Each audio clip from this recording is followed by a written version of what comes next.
Huseyin Isiksal. He is a professor of international relations at the Near East University there. Thanks so much for being with us.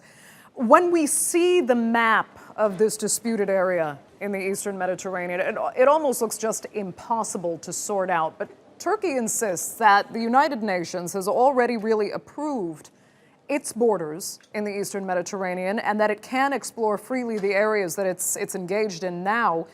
So help us understand why there is this, a potential confrontation actually approaching. Thank you very much. Hello everyone from beautiful North Cyprus.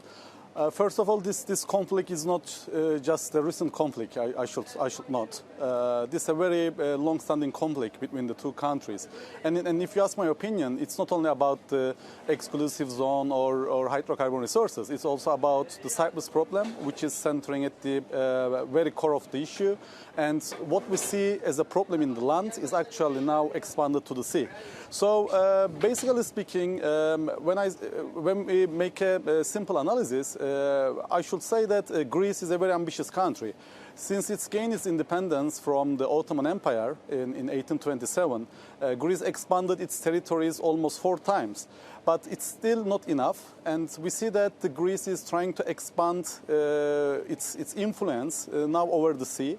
And we can never expect any setback from this Greek foreign policy because, as I said, it's a very ambitious nation. And with the backup of the European Union, they will continue to make these claims. So, as I said, the Cyprus problem is standing at the core of the issue. And when we look at the two countries' sides, I can't see any point of compromise between them because when we're talking about the exclusive economic zones, we are not talking about only 1% or 2% of clash. We are talking about 350%. In other words, the territorial waters that claimed by Turkey is almost 3.5 times more than what the Greeks and Greek Cypriots are trying to, put Turkey as an exclusive zone. So apparently the problem will not be sorted out on the negotiation table. So it will require more diplomatic talent, more military talent, and who will be more active on the area, with the seismic activities and all other activities. Because who owns the the Eastern Mediterranean is actually the one who will use it most, will own the Eastern Mediterranean. So in this regard, Turkey make good investment and decrease all its dependency to the external powers in terms of seismic ships and other drilling activities. So in this regard, we can say that with its strong navy, with its developed technology achievements, and with its aspirations to its political objectives, Turkey is at the moment is holding the upper hand against the Greece. And how the Greece is trying to balance this is through taking the European Union and some regional countries' help in order to push Turkey to accept its own claims. Okay.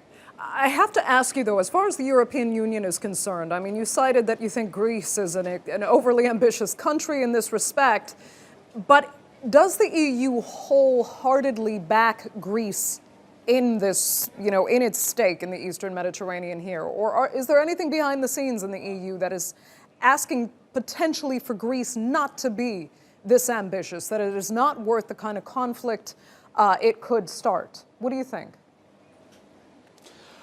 First of all, European Union has some problems. I mean, some have inherent problem. The inherent problem is, as you know, European Union trying to act as one. So they will support their member states against an external state, whatever the circumstances is. And this is currently the inherent deficiency or problem within the European Union. But closing down the parentheses, looking from the other perspective, post-corona order actually demonstrated us that the European countries actually can act alone and according to their interests when their interests start to clash. So in this regard, we see that Italy is already has more closer position with Turkey, especially when we consider the war in Libya. And also we see that Germany is trying to stand itself in somehow a mediating position. In this respect, actually, what I see is that apart from France, there is no another country in the European Union that insistingly and continuously support the Greek claims. So in this regard, what Turkey should do is Turkey should be more active, not only on the, in terms of on the field. Turkey should be very active in terms of diplomacy. Turkey should use all kind of international organization, all kind of instruments in order to expand, in order to convince the others, and in order to explain its arguments. Because I insistingly repeat this argument, but this is a conflict. This is not just a diplomatic conflict. This is a whole conflict, including the academic area, including economic area, including all kind of tools and all kind of activities. Okay. So in this regard, one of the weaknesses of Turkey is, I think, it should insistingly repeat its arguments and using all kind of international organizations and tools as necessary means to explain its rightful international law position. Okay, Huseyin Isiksal, great to talk to you. Thank you so much for bringing some clarity to a very complex issue, to say the least.